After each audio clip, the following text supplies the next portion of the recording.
All right, and the caller, if you hit *6, I believe on your phone, you can unmute yourself. This is Derek. This is Derek Munson from Windham. Oh, thank you. Thank you so much, Derek. We'll rename you. Yeah, sorry about not letting you into the meeting last night, Sylvia. We didn't have a Zoom login or anything like that, so sorry about that. It's all right, but you're teetering on not being on my Christmas card list from that, but you can regain your station. I'll I'm do only what kidding. I can. I'll do what I can. It's fine. It's fine. And I thought I saw. Yes. We didn't see you. So we need your introduction. William Rose, DOT. William Rose. Jonathan Golden. All right, and Jonathan Golden also in here. So we are so excited about our. Take it away, Colleen. All right, so first we have action on minutes from July 15th.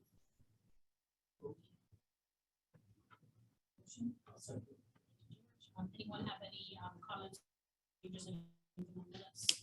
Right, all in favor of minutes? Colleen, just before that, I wonder if you want the people, the quorum in the room to vote to allow the members online to be able to vote. Oh, do we need to do that? Okay. Yeah. All right, so before we do that, then so moved. The second on allowing those people online to vote. Thank you. All in favor of allowing those online to vote, participate? So time out. If you're going to allow the room out, it has to be a roll call vote every time. So roll call vote every time. Okay. I'm okay with that. Does anyone have any concerns with? There's actually no voting aside from the minutes today. Okay. So I suppose we don't need to spend a lot. Do you want to complete that or? Yes, so we're going to complete that motion and all those in favor of allowing participation? Aye. Any opposed? Okay. Adam, did you get all that? I did, but I didn't get who voted on the minutes previously. We haven't done that yet. We Okay. paused it. That one. So now we're allowing our to vote as well. We'll go ahead with the action on the minutes. I had the motion from Andrew, from George. So all those in favor of approval of minutes? Aye. Again, by roll call. By roll call, all of the folks on. No. So everybody in the room has to. Everybody, room and room. All right, why don't we go? Oops. President Clark, Nancy Michaels, Colleen Mayu, aye. Munson and I. Sylvia Von Allock, aye. And now we'll go to those online. Tim White, Yes. Jillian Harris, Yes. and I'm wondering, is that it for those online for actual members? I think so. Derek, Derek Munson. Yep. Derek, you're voting on the Yeah. minute. Okay. Well, yeah, I'm not sure I should vote. This is my first meeting. It's wanting to kind of get the lay of the land, so I guess I would abstain. Okay, and abstain, no problem at all. Is there anyone else? And Adam, did you get all that? Just one abstention? Yep. Was it Andrew and George who made the motion, seconded? Yep. Thank you. So we have a 10-year plan update. Let me get that here for you. No, it's already open. Okay, so we just to do a share screen. Probably go right into full screen mode with Can everyone see that zooming in? Yes. Okay, great.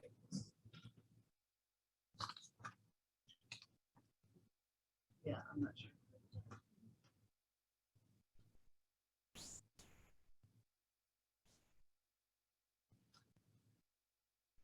Swing it this way, sorry. It just feels weird to have my back to everybody all the time. Yeah, however you want to do it.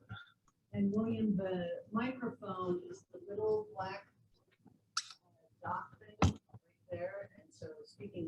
it's always a good idea. The little black dot thing Right? right here. This one here. Oh, You may just want to do a check for the Zoom people so that they. sure. Can everybody in Zoom land hear me? Yes. All right, so again, for those that don't know me or don't recognize me, because we haven't seen each other in quite a while, I'm William Rose, Policy and Planning Manager at the DOT's Community Assistance. And Nate had asked me to come this morning to give a high-level overview of the high-level overview we provided to Gasset last month. If you don't remember, because I'm sure Nate has been very detailed in his explanations of the 10-year plan process, we are at the early stages of our 10-year plan development effort. It's a little delayed this time out from where we typically see things. And the reason for that is to where we've been being as patient and delaying things as much as we possibly can in order to get a better understanding of federal infrastructure funding options. Currently being that we have the bill that passed the Senate and we're waiting to see what happens at the House. All in all, we're hoping for more money. So what we're seeing here is kind of a truncated version of the presentation that Pete Stamnus, the department's Director of Project Development, provided to Gasset last month. We started things off with just kind of a high-level discussion of some of the issues to be aware of. Again, as I mentioned, we have reauthorization going on. The FAST Act, the Fixing America Surface Transportation Act, which is the current federal funding authorization, is expiring next month. And right now, 21 to 30 New Hampshire 10-year plan uses $183 million as a basis for what we anticipate for federal funds under that act. And with both the House and Senate infrastructure bills, we are looking at significantly more money. Now, obviously, the House is higher, 50% more, but we have kind of hitched our wagon to what's being discussed in the Senate, and we're 22% in additional funding there. And the other thing that you've probably heard a little bit about, and Nate, I don't know more detail on this, I'm sure you've been involved in conversations with the legislative delegation. There is talk of bringing earmarks back as an opportunity to fund some of these projects. Do you want to say? Yeah, there were a number of quote unquote earmarks, or as they would refer to them, member designated projects in the Invest Act, including some supplemental funding for the Route 3 widening project in the town of Bedford.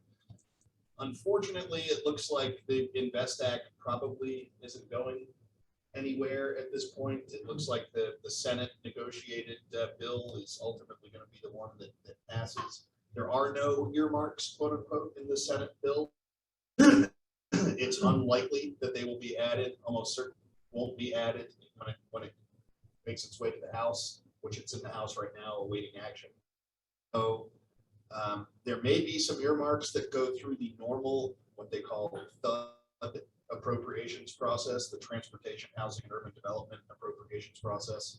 There may be some member designated projects that survive in the appropriations process, but at this point, it doesn't look like there's going to be a big windfall of member designated as a result of the negotiated Senate infrastructure bill, which I was a betting person, that would be the bill that ultimately probably makes it to the finish line. And there isn't anything that I'm aware of for earmarks or member designated projects in that particular bill. William, is that consistent with what your understanding is at this point? So far. Okay. Any questions so far? So far, so good. So again, a lot of the uncertainty that we're dealing with, how much money are we going to have? It's hard to plan a budget and provide a solid 10-year plan without having a solid understanding of what revenue we have to back up the projects, the slate of projects we put forward. So I think a lot of this slide is a little bit out of date because we now have a legislation that has passed. There are discretionary program funding and some limited dollars for Amtrak in there, for transit, And then again, you're going to see this in a lot of the slides, but a lot of the conversation that we're having is under any significant earmarks, if there's increased discretionary money available to us, or is we're talking somewhere between 22 and 50% in additional federal dollars in the program. The department's plan with the 2023 to 2032 10-year plan is to existing projects as a priority, to accelerate where we have the opportunity to, so to bring some of the projects that are in the outer years of the 10-year plan forward with the additional available dollars. And what that does is it opens up the end years of the 10-year plan as an opportunity to provide some additional projects. And I will talk more about that as we get later into the presentation. So the other item we had a conversation with Gasset about, part of our impacts from COVID is we have seen an impact to our revenue, COVID impacts. So that is to turnpikes, to the Betterment and SB 367 revenue. If you're not familiar, Betterment and SB 367. Right now, Betterment has and continues to be the primary opportunity for some of the district projects to take place, paving and other maintenance type activities. SB 367 is the Senate bill that involves acceleration of municipal projects. And then in 2025, we transition from those projects and trying to move those up in the program to paying down the debt service we have incurred for the expansion project. So right now, again, we've seen a reduction in traffic during the height of the pandemic when everyone was safer. About 5 to 7% reduction in turnpike traffic volumes. And that has had an impact again on our turnpike revenues and on the gas tax side of things. So for Betterment, as I mentioned, we've seen a reduction in our paving programs and state aid bridge program. And on the turnpike side, we're seeing changes to our revenue model, which is causing some delays to some of the large projects. And I'll talk more about that in a minute. So on the state side, that translates to an impact on our operations and maintenance program. And we have used some of the CRISA funds. And no, I can't tell you what every letter in the CRISA acronym stands for, but it's basically it's COVID relief. And those funds are available to states to provide, to backstop some of the holes that we've seen, and particularly as it relates in the state of New Hampshire to maintenance and operations. The other item we had a conversation with Gasset about because we heard a lot about it through the 21 to 30 10-year plan of transportation, and particularly for the department to do a better job of quantifying how much in active transportation related efforts we are engaged in. And an initial snapshot, we're looking at about 15.1 million a year in project related efforts that further or advance active transportation in the state. And so when we talk about that, we're talking about projects that have complete streets components, any multi-use paths we may be constructing either as standalone projects or as part of larger efforts, and other associated type work like pedestrian bike infrastructure and expanded shoulders. We talked about airports. Just in the 21 to 30 plan, the airport funding is about 289 million, which is 29 a year. And then you'll note in red, what we were trying to explain here is that these funds are specifically for the purposes of supporting airports, and we cannot transfer those dollars to use for other highway or those types of projects. We also cover transit funding. Again, this is high level, but we're funding in the 21 to 30 10-year plan about 31.2 million a year for a total of 312 million in the 10-year plan. Primarily, these are FTA funds, and trying to explain that these funds are restricted. We can only use them for these purposes that are identified here: capital, operating, and planning. And just another note is that our transit funding in the 21 to 30 plan does include the New Hampshire Capital Corridor project, which came about as a result of Senate Bill 241.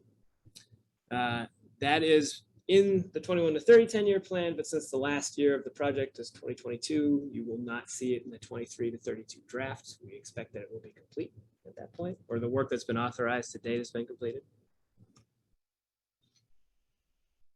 And then we have rail funding. It's about a little over $1 million a year for a little over 10 million for the total 10-year plan. That's money that comes mostly from our lease agreements with operators on the state-owned rail lines. And again, these funds are restricted. We can't transfer that 10 million and change to any other projects. They are dedicated rail funds. Another item that we shared with the Executive Council is, we are talking about an increase in federal aid in the legislation that's being considered at the federal level right now. We have the betterment programs, but the betterment programs or the state funds are not enough to address all of the roadway related paving and other maintenance needs that we have on the state system. And so what we're showing in this slide is that we have a significant number of non-federal aid, non-eligible roads. So that means we can't use any of the additional federal dollars. And in 2025, we are looking to transition, the last year of our TIFIA pledged, which is part of the SB 367 efforts, to end. That'll be the last year of those funds. So starting in 2026, we are looking at limited state funds to address some of these other roads that are not federal aid eligible. So that is an issue that we're going to be wrestling with in this next 10-year plan. Another item that's generally of interest to everyone, bridge program. That is the program that we use state funds and provide them to towns to help to maintain, upgrade, and replace aging bridge inventory around the state. It's about $8.5 million per year. It is a 20% match program. So the municipalities that are involved in the program are paying 20% costs. And right now internet connection's unstable. Is that normal? I don't know if it's normal, but it's You not the guys? first time it's happened. All right. You're fairly legible, like most of your audio is coming through. All right, hopefully it's the important parts. So right now, we are programming 2025, which means every dollar we have available has been allocated to a project. And we are looking at potentially a decline in revenues about $4 million per year starting in 2032. Right now, we have 113 bridges enrolled in the program through 2029. And 65 of those are on the red list. The average cost for bridges in the program are about 1.4 million. A lot of towns, when we have conversations, will say yes, but we can get contractor XYZ will come in and say we can do the bridge for significantly less. And yes, that may be true, but the reason why you would see maybe a higher level cost for the state aid bridge is we are looking to construct or replace a structure with another one that is going minimum 100-year lifespan. So it's not just a few years to get things by. It's really addressing what the needs are for those individual structures. We are looking at, for the 23 to 32 10-year plan, seeing if we can leverage what's referred to in the 10-year plan as Mode Bridge. It's the Municipal Off-System Bridge Rehabilitation Replacement Program. That is a federal source of funds intended to address bridges that do not sit on the federal aid system. We're looking at potentially 3.2 million a year, but stay tuned for the outcome of that. There is a distinction difference in the federal and state definition of what is considered to be a bridge and what is not. It has to do with lengths of the structure. And we're hoping to conduct another solicitation to add new projects in the next 10-year plan update. So we're looking again to add those projects after 2020. And we do provide an annual report to Gasset on how many bridges are in the program, the status, and what the anticipated construction looks like. Any questions so far? So the next item is TAP. I know that program needs no introduction here at the TAC. Our 21 grant round is looking to award about $13.5 million in projects with 20% match. As you probably remember, we cap our federal participation in individual projects at 1.25 million per project. That doesn't mean the project is limited to 1.25. That just means in order to stretch the limited federal dollars that we have in the program, we cap federal participation, and that allows for municipalities to increase their contribution if there are larger projects. We received 34 applications in this last round, and that was requesting 25.1 million total. So significantly more demand than available resources. We are following up our evaluation of those projects, and we will be presenting the list of proposed projects as approved by our commissioner to GASSET as part of the 10-year draft. So stay tuned for details. Is there a question? No. So part of our conversation with GASSET last month was, what are we going for a draft? And we presented our thoughts. We are assuming additional funds, and we're using that Senate, what was then the estimated Senate, looking at about 22% more in additional funds. And so, again, looking at 230 million on average from 23 to 26, and then a little bit more in the outer years. As I mentioned before, we are going to look to fully fund and accelerate existing 10-year plan projects and move those up. And then where that creates space in the outer years, we would be looking for additional safety and capacity projects. The thing that we're looking to do is we have some Garvey bonded projects. Garvey bonds are where the feds allow us to borrow against future federal allocations in order to pay for more projects now. We had looked at a 23 bond issue for about $70 million for some large projects. Seabrook-Hampton is the bridge between Seabrook and Hampton, as an extensive project. And then the Sutton I-89 projects, which are looking to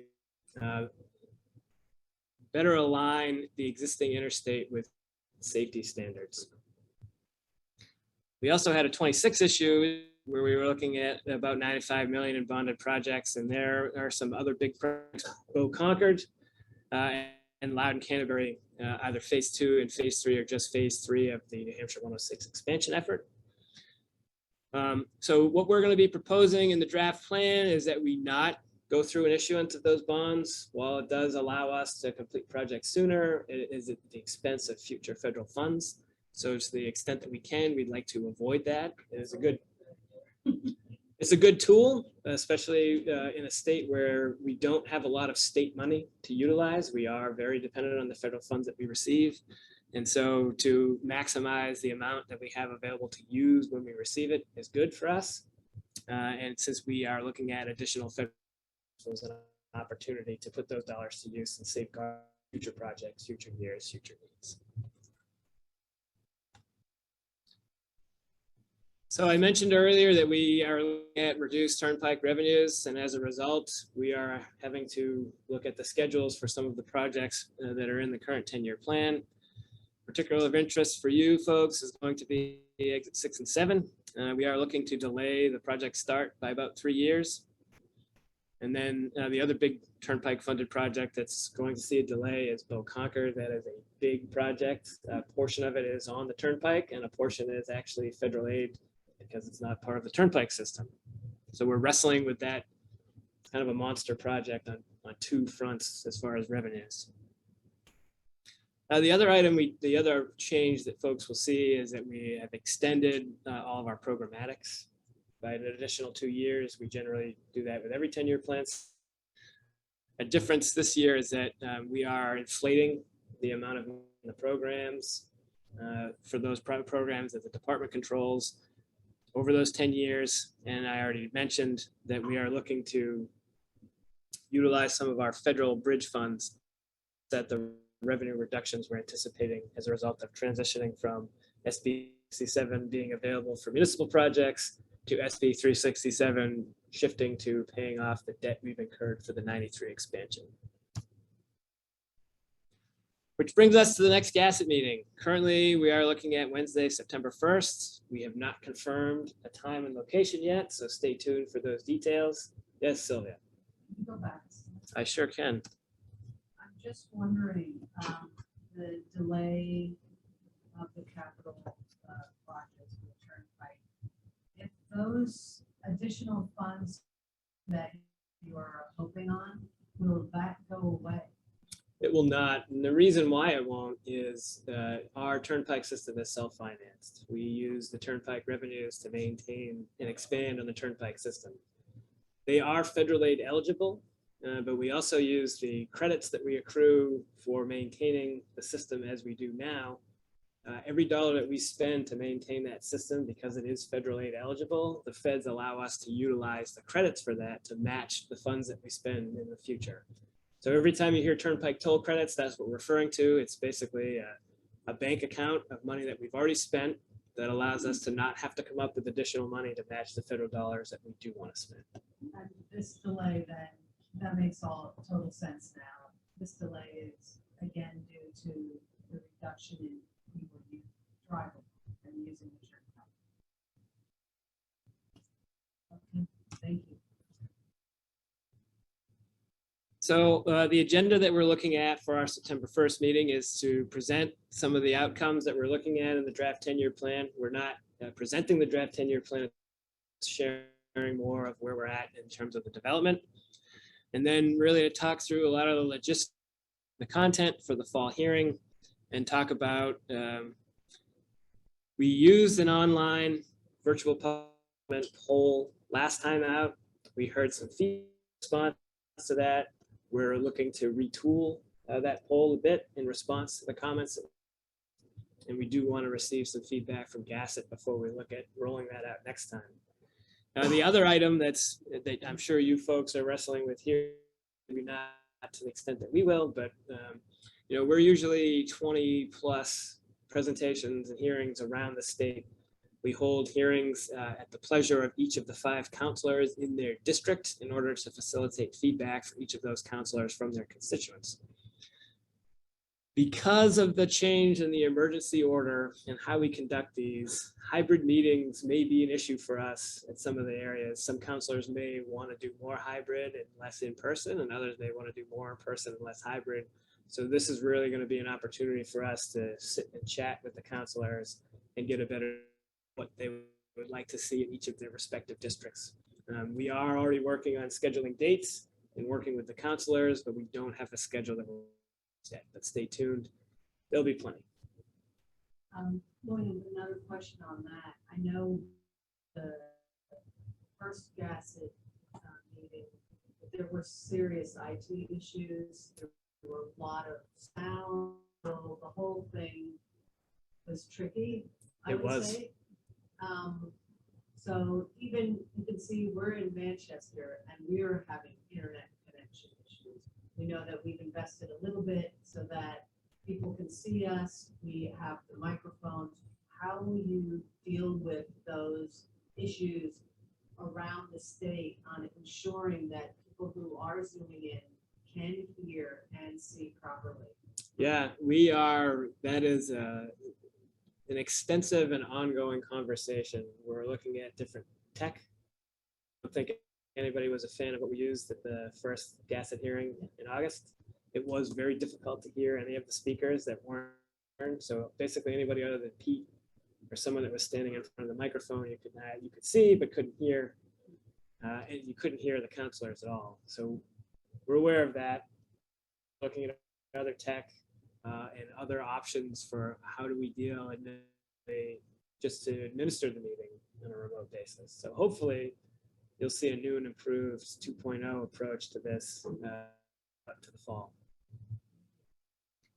But yeah, you're not speaking out of turn.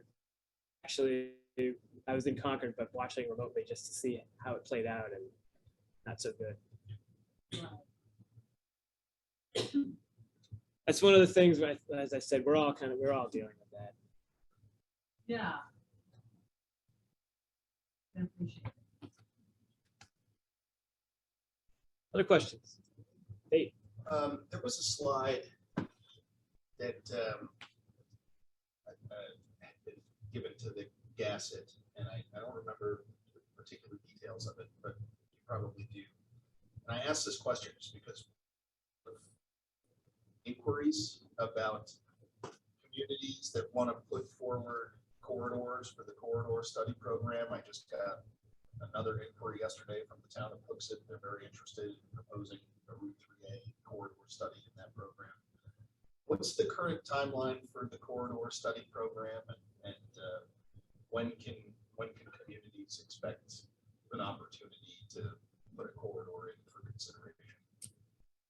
Yeah, so the short answer, which is honest, but maybe not one that everybody's gonna like, we're going to be expanding the detail that we discussed the program as part of the 23 to 32 process. We have a list of candidates that have passed 2 rounds. I expect there to be movement on that as part of this team. I think you've had some direct conversations with Bill Watson in my office. Yeah, but it's been kind of more of like we're, so we're on it sort of thing. But I remember there was a slide, I think, and I can't remember the details of it, that was given to gas that maybe had a fall timeline. But yeah, I'm just wondering if there was anything new on that. Doesn't sound like there was. Yeah, my understanding of where things are, and again, a lot of this is changing probably even as I speak, but we are hoping to have, because we've already got one project in the program, right? Bedford. Yep. We are hoping to have a conversation about the way we select candidates for the program as part of this GASSET process, which is why I was saying stay tuned. As we get to that initial, here's the 10-year plan, I expect a lot of those details to have been as part of that conversation. Yeah. Well, just to have your benefit, that we do have communities that want to submit corridors for consideration of the program. I'm looking forward to that opportunity. So, great. It's a lot better than spending nothing to spend it on. it's true. Other questions? Yes. Yeah, just in advance for the lack of understanding. But we just received the latest census data. It is the population, decrease in population for the exact effect.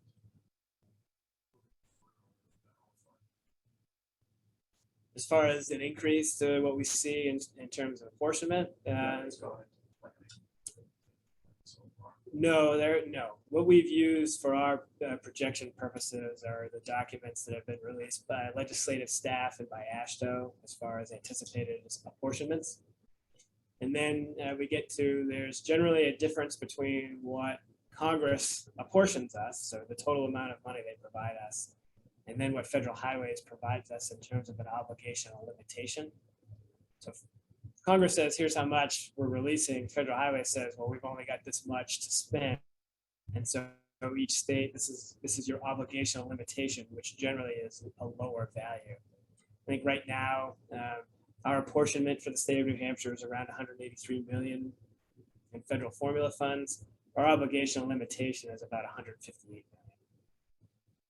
So we have two numbers to work with, and unless or until I guess we see something different from the legislature at the federal level, our values will be based on what we see in those apportionment tables.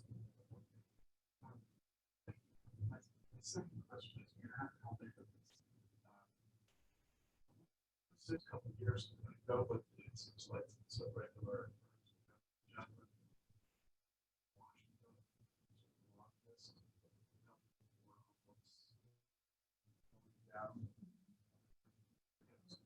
Eric Zimmerman from the National Association of Regional Councils.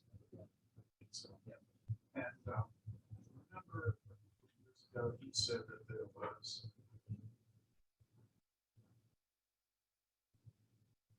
a inequality between apportionment for Vermont and New Hampshire, and that was going to get rectified at some point. It was hoped.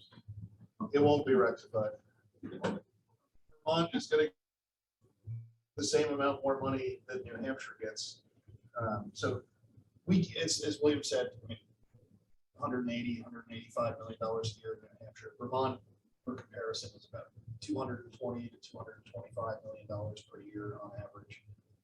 And, you know, it's always a question of, well, how is that fair, given Vermont's got less population and fewer federal aid eligible lane miles? It goes back to a formula that dates back to a decade ago, and a lot of obligations of happened, and kind of that obligation being the basis of a formula that's now carried forward for a decade. There wasn't a lot of appetite, I guess, to you know, adjust those formulas. It certainly has been something that Congressman Pappas and others have forward. And my understanding is that the basis of the formula is largely going to be the same. All boats will be floated in as much as the 22% that William was referencing in the Senate bill will likely be applied across the board to all of the states, more or less under the existing formula. So Vermont will continue to get more money than New Hampshire does, but New Hampshire will still get more money. So it's a win-win, but you know, that formula, there are some states that don't do as well under that formula, and a lot of states that do quite well, and there just wasn't appetite to reinvent that wheel at a professional level. I have just wondered back at the time, stated that, said like, you know, census. Opportunity would have been in crafting this particular bill, and I know that Congressman Pappas carried those discussions forward, and it just wasn't the political reinvent that formula as part of this legislation. Yeah, and, you know, frankly, you know, our gripe is probably not as big as Texas's is. Texas gets the short end of the stick in a big way, but the states that are aggrieved by the formula are far outnumbered by the states that benefit from the formula. And again, one of the things that doesn't get a lot of attention, and this New Hampshire does very well at, is despite the fact that every state gets this apportionment and they have the ability to spend it, not every state can spend all the money that they get. And so every year, right around this time, we go through a process that actually started back in the late winter, early spring, called redistribution. So each of the federal highway divisions identifies, with the cooperation with their state Department of Transportation, how much of that allocation are they not going to be able to spend? Are they not going to be able to, in the federal highways parlance, obligate before the end of the federal fiscal year? Once those amounts are identified, part of that request is also, and if you can't use it all, how much of additional funding could you use? And we tend to excel here in New Hampshire at the ability to, because we don't get enough money at the federal level to really pay for everything we need to do, we're really good at getting projects ready to go so that when we do have the money, we can put a project out to bid in a way very quickly. And so we tend to do very well every year on gaining funds through that redistribution process. Yes.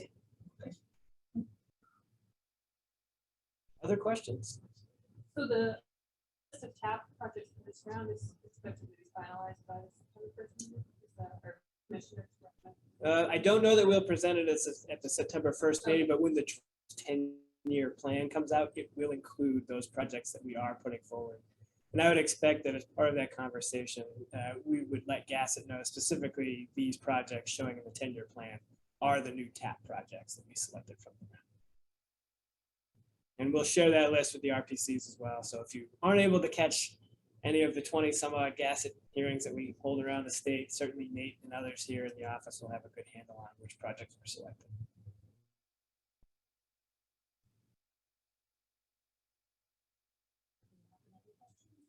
There may have been a question or two or raised hands. Oh, Now in I'll let you handle the raised hands. I'm not. Are there questions virtually? Yeah, Anybody on Zoom? this is James Veo. I two quick questions. Has there been a record of decision from Federal Highway on exit 6 and 7 project? Not that I'm aware of. Okay, and the other is, and I probably should know this, but for park and ride facilities managed and improved by New Hampshire DOT, are those typically paid for or funded primarily through transit programming sources or through other sources? It's a little bit of both. Generally, when we are involved in those park and ride plots, I believe we are using CMAQ funds, either directly as part of the CMAQ program or funds that we've transferred to FTA for that purpose. And there are other projects that have involved specific federal highway dollars where we may have either constructed or approved an existing facility as part of mitigation activity on that related to that project. So it's a mix. Great, thanks. Are there any other questions from our virtual participants? Hearing none. Thank you, William. That was great. Very informative.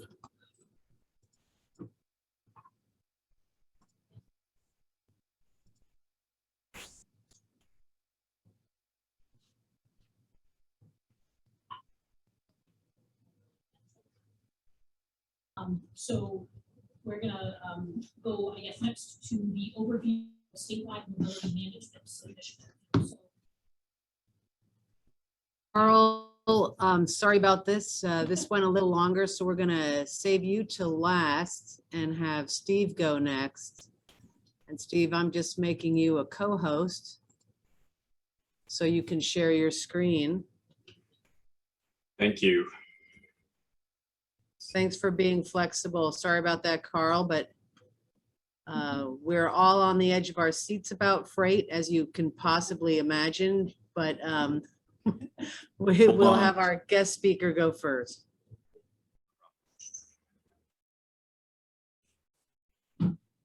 Just a second to get my slides up. Right.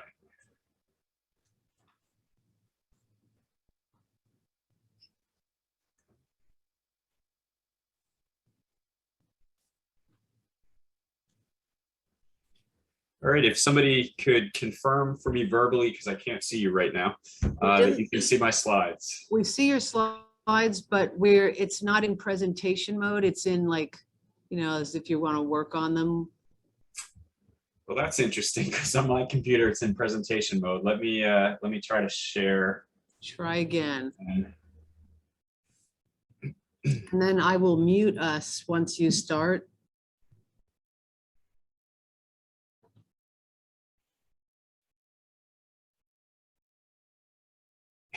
Any better? Yes, that's perfect.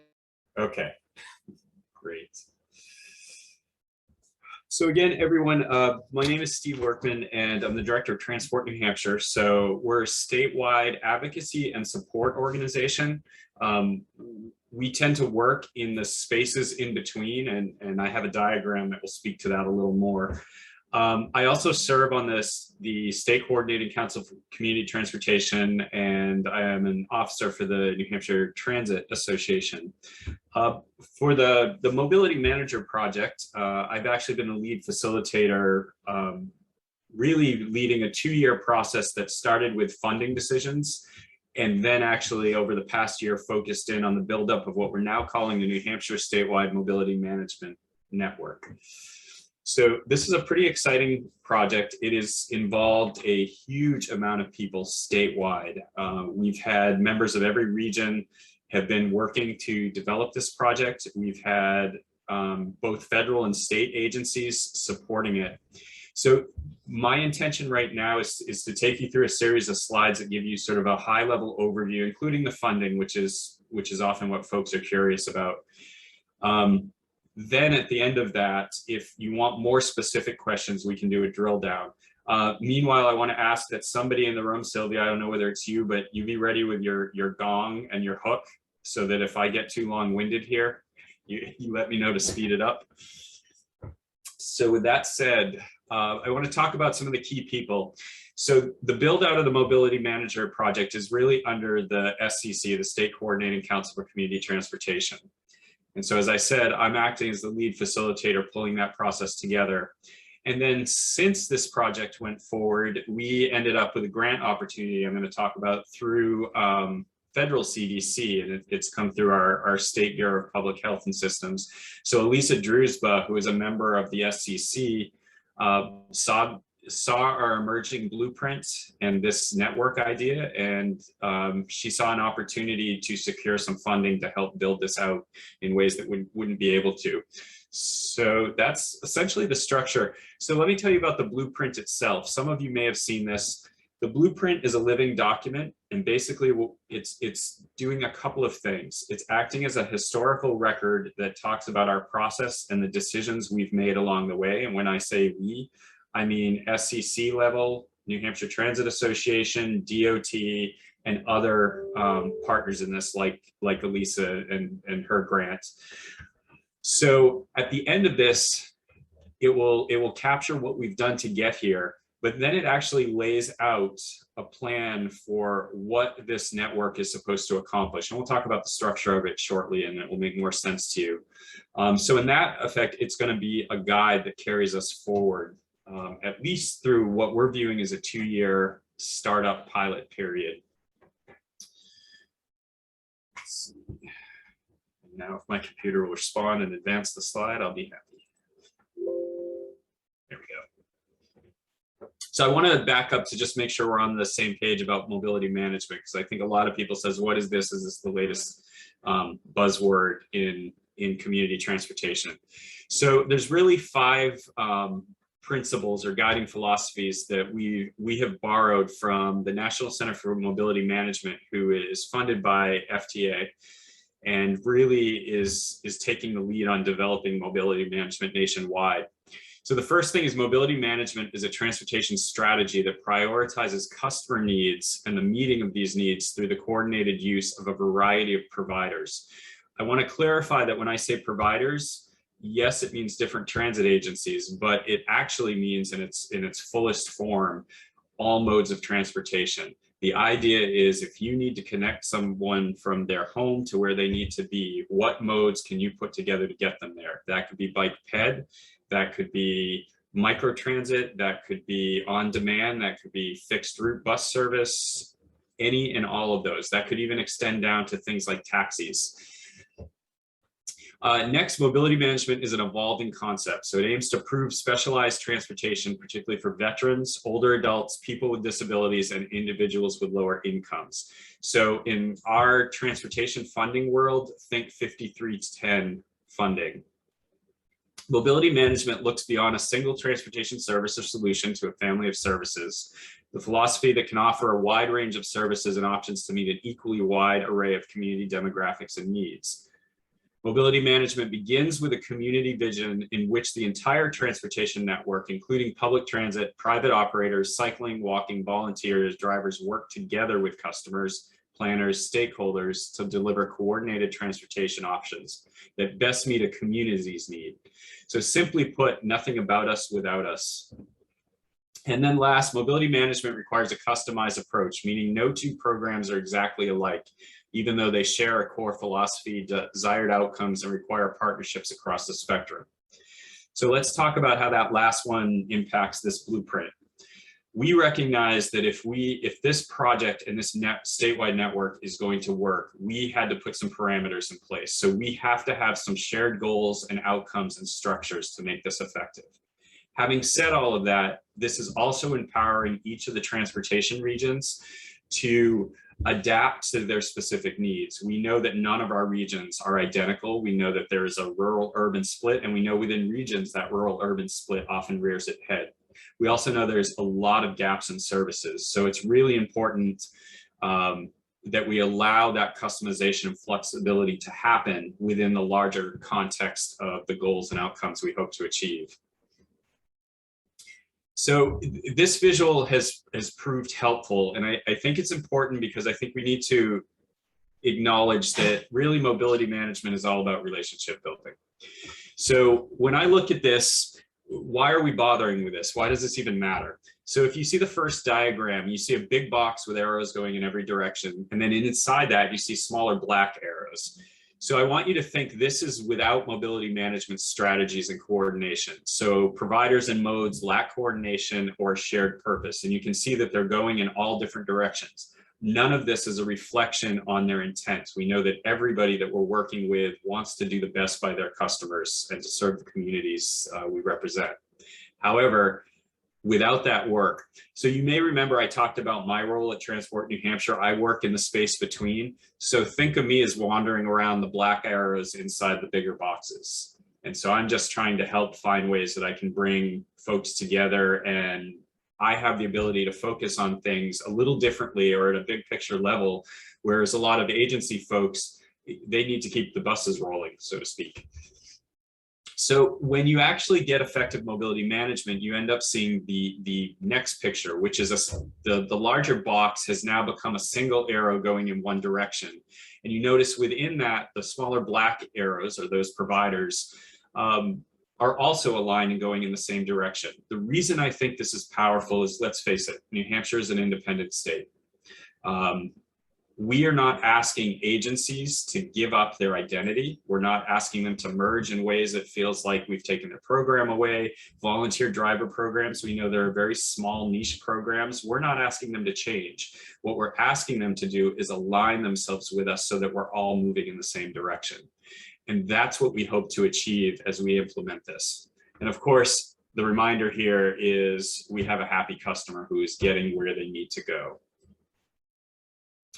I've spoke about regions. I suspect this committee is aware at least of their own region, but as you can see on the map here, this is how we've divided the state for community transportation regions. And so the mobility manager network is going to build out in each of those regions. So we have been developing a vision and a mission. So our vision for the overall network is New Hampshire envisions an integrated system of safe, reliable, and sustainable transportation options that allow residents to maintain independence and participate in community life, no matter their age or ability. And the last, and then our mission is the mission of the New Hampshire Mobility Management Network is to improve the coordination, capacity, quality, and financial sustainability of all forms of mobility services. So I want to point out one thing. A vision by its definition is pie in the sky. It's where you want to be at the end of the day when this work is implemented. And ultimately, it's the goal you hope to achieve to put yourself out of business because you've addressed the need. So it is supposed to inspire us to reach far beyond where we are at right now. However, the mission, of course, is focused on the actual work. And you can see that coordination is really key to this. We need to pull providers, funders, policymakers, everyone together to make adjustments and share resources so that we can be more effective.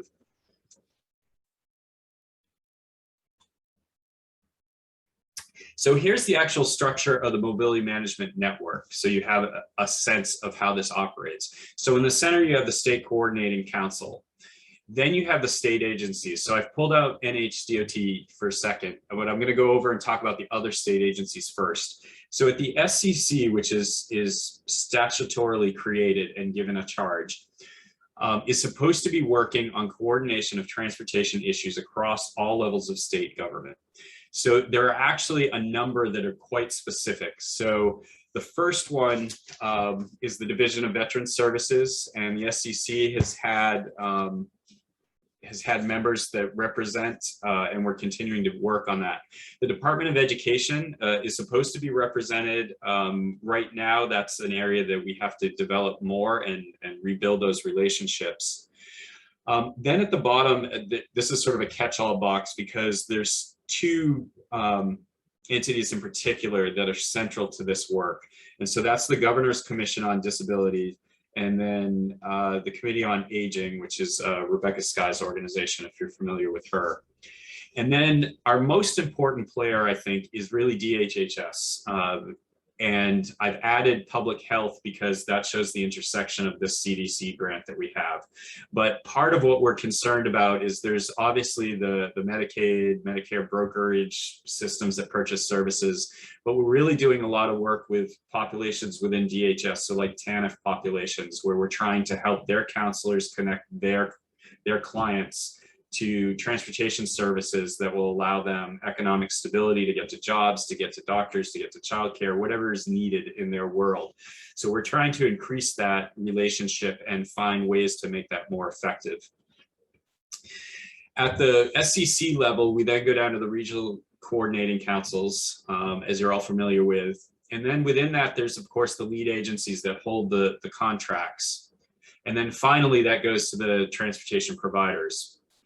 What this project seeks to do is to develop a statewide mobility manager position. So this is at the top, and this is a contracted position under DOT. Then we were able to build it out and say, we're going to give each region a mobility manager of its own, and they're going to be focused on their region, but they're then going to plug in and work to implement statewide and regional improvements with the statewide mobility manager, the SCC, and the RCCs. So I want to talk about the arrows because I think they're important from a financial and contracting standpoint. So those of you that can see color, the red dashed arrows represent where there is some sort of contractual relationship. So as you can see, the CDC grant is represented on the left side, and you can see that there is a line going to the SCC, who has some of those funds on a contract. And then there is contracts going to the lead agencies that are going to be receiving funds for that. Then they have a contract with their providers. Over on the mobility manager side of things, DOT has the contractual relationship with whomever they hire for the statewide mobility manager. And then the regional mobility managers, the lead agencies are technically the contracting. So they're tracking, they're providing that high level of supervision. But really, it's the regional coordinating councils that are setting the agenda and working closely with the regional mobility manager. Why does that distinction matter? I think it's important that a lead agency understands that in some aspects, they're acting more as a fiscal type agent for this. So we're not asking them to come in and create a work plan for this regional mobility manager. What we're saying is, no, that's the responsibility of the regional coordinating councils to do that. And then the lead agency through supervision makes sure those things are carried out effectively and tracked. And then lastly, all of this goes down to our customers, because after all, the whole point of doing this is to serve them and put them in the center of this. So the funding piece of it, and this ends up coming in 3 parts. So I want to step back and tell you 2 years ago, as part of the 10-year planning process, the last one, community transportation and transit advocates were able to effectively communicate to GASSET and DOT that we simply don't have enough money for these services. As an acknowledgement to that, DOT said, you know, we have CMAQ funds, which certainly can be used to work on some of these projects, but we also have a fair amount of money that's sitting there because of different project backlogs. We think we can effectively transfer those funds out and do a behind-the-scenes shift among federal fundings, and we can appropriate $2.2 million. So that was actually codified in the last 10-year plan. So for 2 years of that plan, $2.2 million have been available. DOT then went to us and said, us being the New Hampshire Transit Association, and said, okay, you asked for this money. We're interested to hear what your ideas are for how to use it. I think that's pretty significant, by the way. I think DOT, many federal and state agencies, by their very nature, tend to be very hierarchical with that top down. I think this represents a really critical shift at DOT, where they came to us and said, we really want your ideas. And honestly, they have allowed us the time and the process to work through this. And at times, I know they've rolled their eyes and bit their lips around the process and how much time it's taking, but really it's allowed a much more robust process with more buy-in from folks, instead of feeling like this has been imposed upon them. So what NHTA did was it conducted a series of meetings with membership and providers and said, how could we spend this? So what we came up with was a plan to split that money evenly. So that's $550,000 per year into 4 activity areas. So activity areas 1 and 2 were unmet operating needs, one for the urban systems and one for the rural systems. Activity 3 was an attempt to advance tier 1 or 2 projects, so high priority projects that have been identified in the statewide strategic transit assessment. So these are shorthand, we call them expansion projects. So it's new services, specifically or generally bus route services.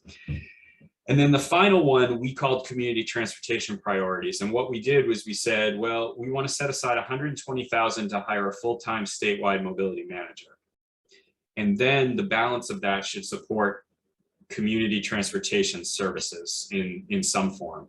So DOT took this, they looked at it, and they essentially accepted it. But when it came to activity 4, they said, you know, we really actually would like to see you build this out and create some regional mobility managers, but you need to figure out how to do that. So that's where this first pot of money comes from. So when you look at this slide with the chart, what we then had to do was we had to make a decision how to equitably split these funds. So this is that activity 4 funds.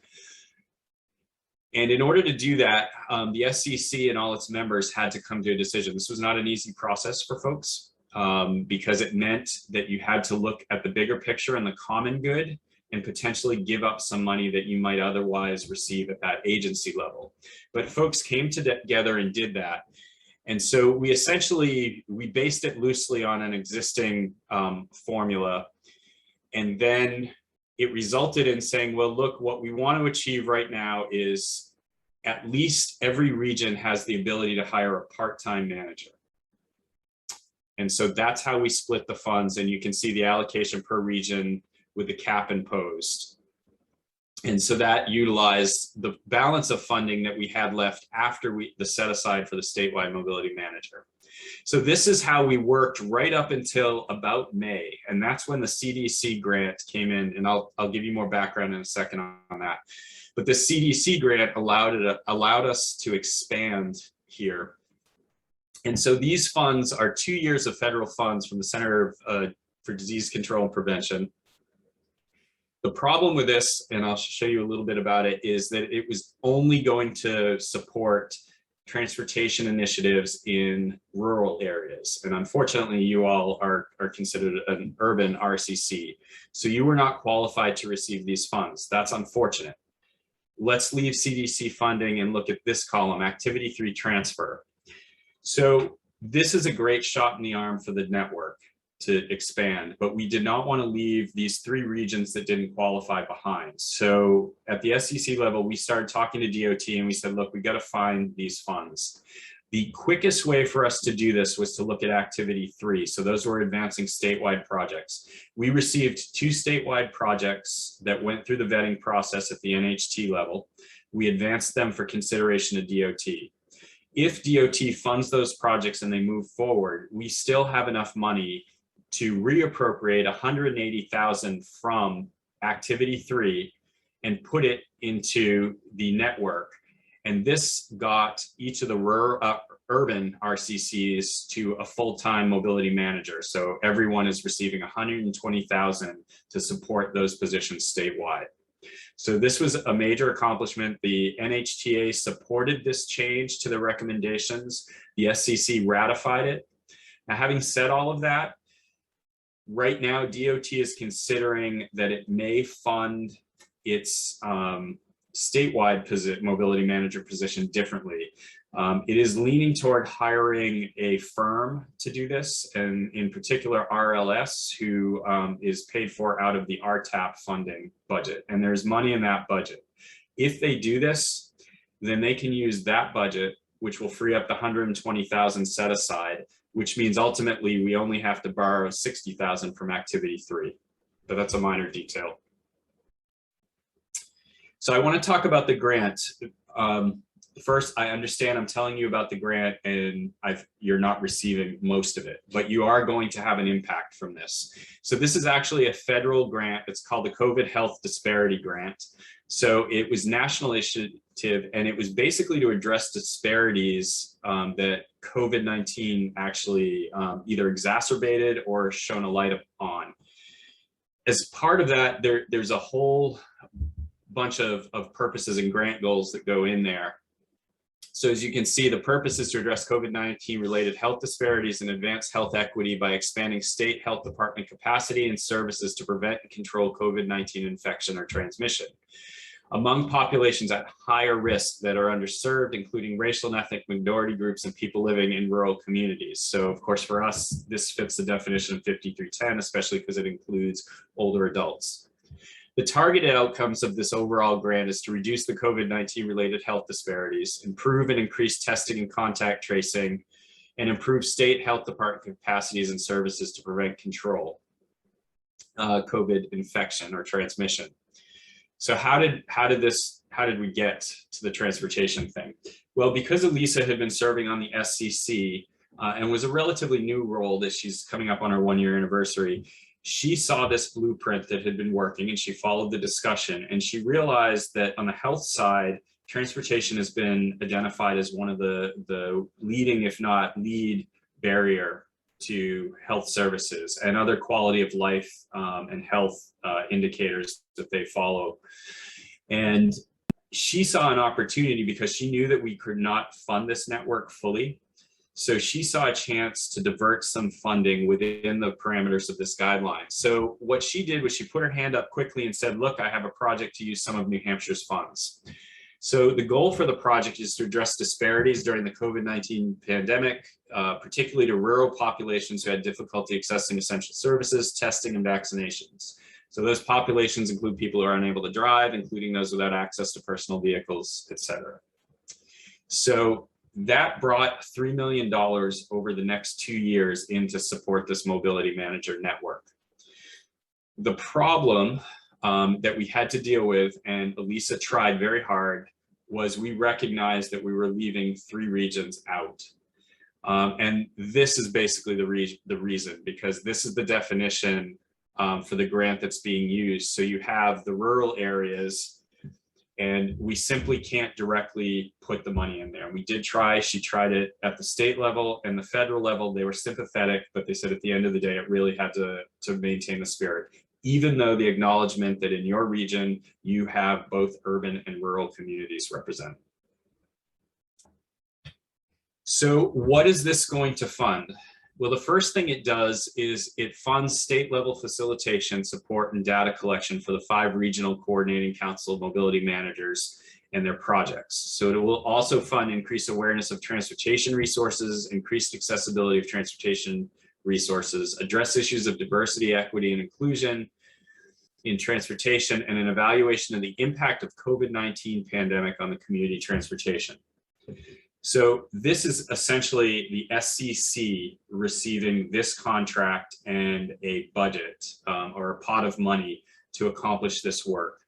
At the August SCC meeting, the members voted that that contract was going to flow through SCC, and that SCC wanted to hire Transport New Hampshire and myself specifically to carry out this work, because the SCC does not have paid staff. It's volunteer folks that come together to make it work. The CDC was also saying we absolutely need a position like this, because we have Elisa acting as the grant administrator, but she can't do this alone, nor does she have the knowledge and the connection that needs to happen. So again, here I was positioned to work in between the spaces on behalf of all of you. So right now we're finalizing budget figures, and we'll be bringing those back to the SCC because members were concerned that they didn't have those details yet at the August meeting. And I want to say that this network, we are literally building it, and this grant in particular, we are building it as we fly the airplane, so to speak. The second thing it funds is the 5 rural regional coordinating council mobility manager positions. And then it gives a pot of funding for mobility management related projects to each of those regions. This is unfortunate because we do not have a way to find funding like this to give to you and the other 2 regions that could not receive project funding. However, there is a backdoor to this, and that is through the contract that I will be working on through SCC. Means even though this is rural focused, we know that there are things that we can improve that have statewide positive impact. So some of the project related funds that I will have coming into this contract are going to allow me to work on statewide issues, which will include all of you. So yes, it's unfortunate that you don't have a pot of money to make decisions about that you can use that the other 5 regions do, but you are going to be getting some benefit, and you will be working closely with myself, hopefully a statewide mobility manager and the regional mobility managers to do some of this work as we go. So I'm going to talk about the timeline of where we're at for this. So here we are in August. We are continuing the review and the development of the blueprint. There are lots of subcommittees and work groups that are occurring to get this in order. In September, we are hoping that the SCC membership adopts the blueprint at the September 2nd meeting. No one can move forward hiring their mobility managers until DOT has accepted this blueprint and given the green light to move forward. The second piece is the funding. And because we have 2 pots that are relevant, most of you are aware that you received an initial amount of money, so that from that activity 4 funding, you received that in your renewed 5310 contracts. That is only half of that money. For your region, the additional money that we borrowed from activity 3, that transfer has not been fully approved yet and gone through the system. So that's not reflected in your contract. That will come forward as an amendment once they figure out exactly where it's coming from. But meanwhile, the overarching issue is, even though this money exists in your contract as of July 1st, Federal Highway, Federal Transit are still doing final approvals of the transfer. There is no problem anticipated with this. It is simply a matter of process and moving forward. And that should happen probably by the end of the month. So in other words, even if we were all ready, we could not go out the door and hire yet. The CDC grant funds are a different story, and I know this doesn't matter as much to you, but those funds, there's an approval process for sole source, so it's not being held up in any contracting. The funding is going through the GNC process and the contracts, and by the time that is done, it looks like end of September, beginning of October, those funds will now be in place and begin to flow. So what this means in September is, once we approve this, we're also simultaneously working on RFPs or contract work, depending on how each region wants to hire, because you may do it as a contract position, or a lead agency may choose to have an employee. And then finally, once we get the green light, then people can begin advertising or the RFP process. And then we're going to begin the hiring and onboarding process. I think it's more realistic that that really starts to happen in October and beyond, as you can see there. So the CDC grants are tied to 2 years of funding. We already have approval to push some of that funding. They are very aware of our process and support it. So the fact we are not losing anything by these delays that I just sort of gave you an overview about. And those are the main issues that I wanted to talk about. I realize I haven't given you any specifics in terms of, well, what exactly are the role of the mobility managers and what are they going to be doing? That is included in the blueprint, but I want to be respectful of time. So I'd like to open it up for any questions, and that can include wanting to talk about some of those specific pieces.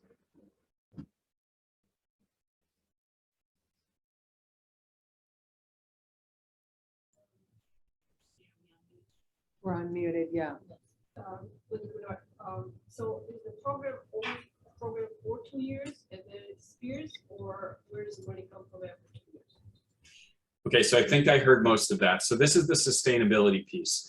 So getting back to the blueprint has issues that have been decided. So roles, performance measures are being developed, and those are articulated in the plan.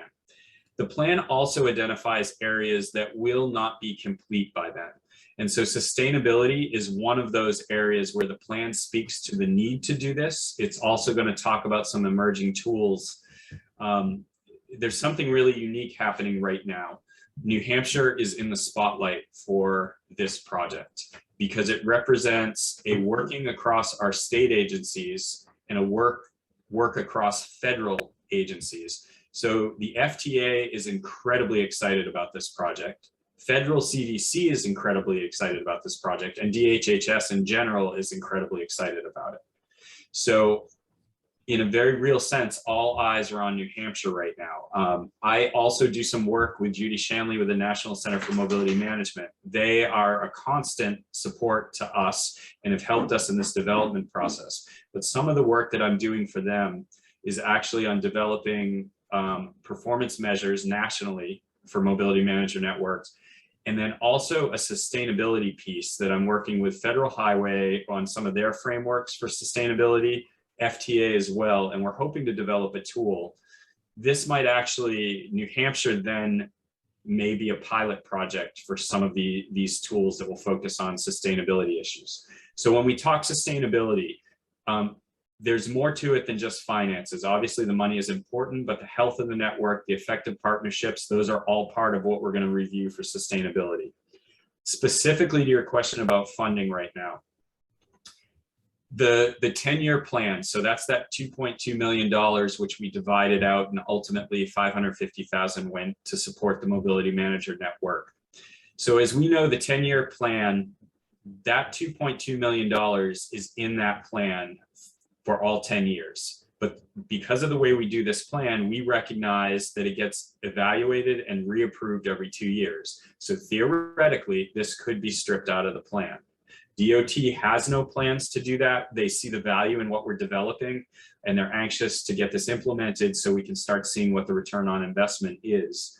So that portion of funding is relatively stable. The CDC grant, however, like many of the COVID related type funding, that is limited. So this was a very specific grant program that got launched, and it was very odd, by the way. New Hampshire received its funding and then was told, go ahead, reverse engineer this and tell us what you're going to do with it. So it was a formula split. New Hampshire got the money. So we know that program will not extend beyond 2 years, that specific type of funding.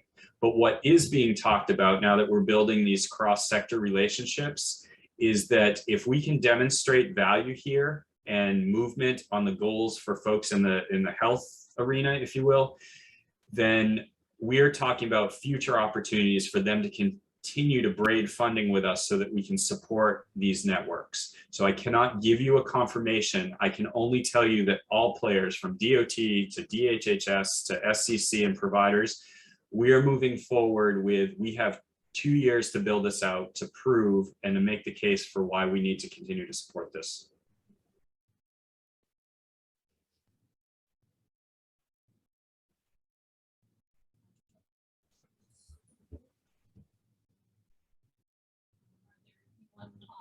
On Zoom call, any questions? Seeing none, thank you, Steve, very much for that presentation. Yeah, Thank you. thanks so much, Steve, and for coming in late in the game. I know that was a late request on our part, but thanks so much. And thanks, Carl and Zach, for being patient, and we'll put you for the next TAC meeting in September. All right, with that is, do we have any other business? Anyone have any announcements? Sure. Any requests from TAC members in the room or online that you would like us on in future meetings that would be of interest? Always like to ask that question just in case you have a subject you want us to dive into. Seeing we'll keep being creative. Sorry. I've got an idea. You got some time to work on this, but before the next round of TAP, maybe it's a instructional how to write a good TAP application.